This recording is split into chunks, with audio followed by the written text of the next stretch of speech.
Hi, I'm Jane Stafford from the School of Weaving, and I'm here to tell you about Season 9, Episode 2. Right now, it's crazy. We're having these wind gusts, and all kinds of pine cones are hitting the roof above me, so if you hear them, that's what's going on. Anyway, fingers crossed the power doesn't go out. Rebecca Logan came last year to teach for the School of Weaving, and she took us on a nice little journey studying shadow weave with the Marion Powell method of drafting. So early on, years ago, I did the Atwater method of drafting. Then Rebecca came and gave us the Powell method of drafting. And when she was doing that, I was so intrigued with the possibility of isolating motifs. So I said, Rebecca, could you figure out how we could just have a background with horizontal or vertical lines and then a motif that's sitting on it? That's how I want you to approach this. And so much shadow weave has pattern going from selvage to selvage. Can we try and treat shadow weave in a more graphic way? Because, well, anyone who knows me knows I love graphic the most. So she said, sure. And then she started working on it, and then she said, you know, we could overlay all of this on top of basket weave. That's going to give us something different again. I was like, wow, I've never seen shadow weave overlaid on basket weave. So guess what, kids? You've got Rebecca coming back to do a 4-shaft and an 8-shaft episode on shadow weave, isolating motifs, taking all of our knowledge and our theory further. And here are some of the pieces. All right, let's have a look at what's on the table. This side we have 4-shaft.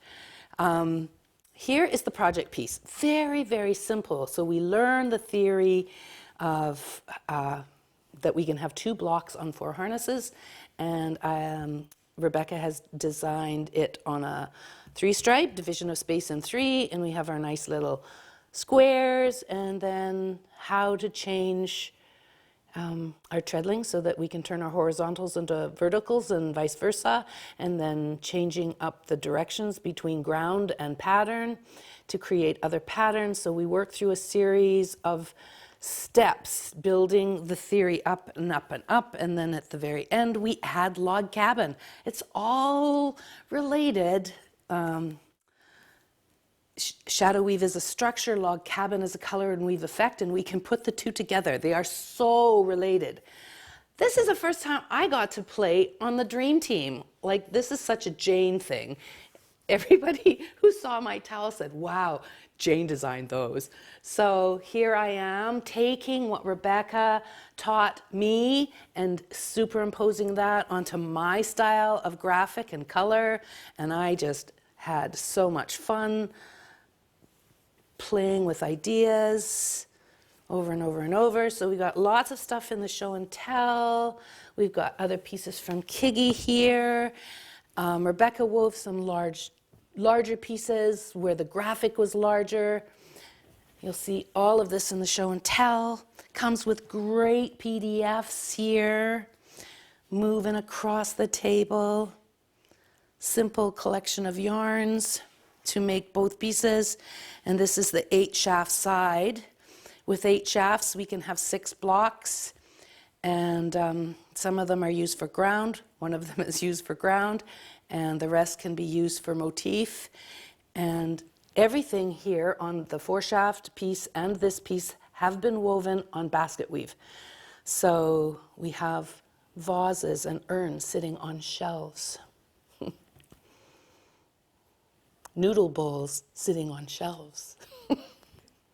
Just one motif to play with, to elongate, but simple. Again, it's sitting on a background. So it's shadow weave, but it's much simpler. It's less busy. And that was our goal, was to use this structure, but in a simpler way. We have other examples. This is from the show and tell. This is a piece from Barbara Mitchell. Again, amazing scarf.